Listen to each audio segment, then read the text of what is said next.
Dhaka medical college হাসপাতালে ভর্তি থাকা অবস্থায় অনুমতি ছাড়া হাসপাতালের নথিতে স্বামীর নামের জায়গায় অন্য কারো নাম বসানো হয়েছে, এমন অভিযোগ করেছেন সাবেক এনসিপি নেত্রী নীলা ইসরাফিল। তিনি এই ঘটনার তীব্র নিন্দা জানিয়ে আইনি ব্যবস্থা নেওয়ার দাবি করেছেন। সাবেক এনসিপি নেত্রী নীলা ইসরাফিল শনিবার ফেসবুকে একটি ভর্তি ফরমের ছবি শেয়ার করে জানান, ভর্তি হওয়ার সময় তিনি সম্পূর্ণ অজ্ঞান ছিলেন। ওই সময়ে তার স্বামীর নামের পরিবর্তে অন্য কারো নাম বসানো হয়েছে।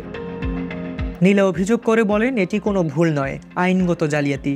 বাংলাদেশ দণ্ডবিধির 468 ও 471 ধারা এবং তথ্য ও যোগাযোগ প্রযুক্তি আইনের নিয়ম অনুযায়ী অনুমতি ছাড়া কারো ব্যক্তিগত তথ্য পরিবর্তন শাস্তিযোগ্য অপরাধ। নীলা ইসরাফিল বলেন, আমার অনুমতি ছাড়া আমার পারিবারিক পরিচয় বিকৃতি করা শুধু সামাজিক সম্মান নষ্ট করাই নয়, এটা মানবাধিকার লঙ্ঘন। তিনি উল্লেখ করেন, এটি তার ব্যক্তিগত মর্যাদা, গোপনীয়তা ও আইনি নিরাপত্তার অধিকার ক্ষুণ্ণ করেছে। তিনি আশঙ্কা প্রকাশ করছেন, এ ধরনের ভুয়া তথ্য ভবিষ্যতে তার বিরুদ্ধে ব্যবহৃত হতে পারে, যা তার সামাজিক ও আইনগত নিরাপত্তায় হুমকি সৃষ্টি করবে। নীলা ইসরাফিল ঘটনার দ্রুত তদন্ত ও দায়ী ব্যক্তির বিরুদ্ধে কঠোর আইনি ব্যবস্থা নেওয়ার দাবি জানিয়েছেন।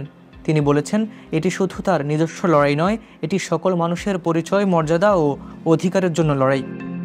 ঢাকা মেডিকেল কলেজ হাসপাতালে অনুমতি ছাড়া তথ্য পরিবর্তন, এটি যেন শাসন ব্যবস্থার দুর্বলতার আরেকটি দৃষ্টান্ত। এই অভিযোগ তদন্তের মাধ্যমে ভবিষ্যতে এমন ঘটনা প্রতিরোধ করা জরুরি বলে মনে করছেন বিশেষজ্ঞরা।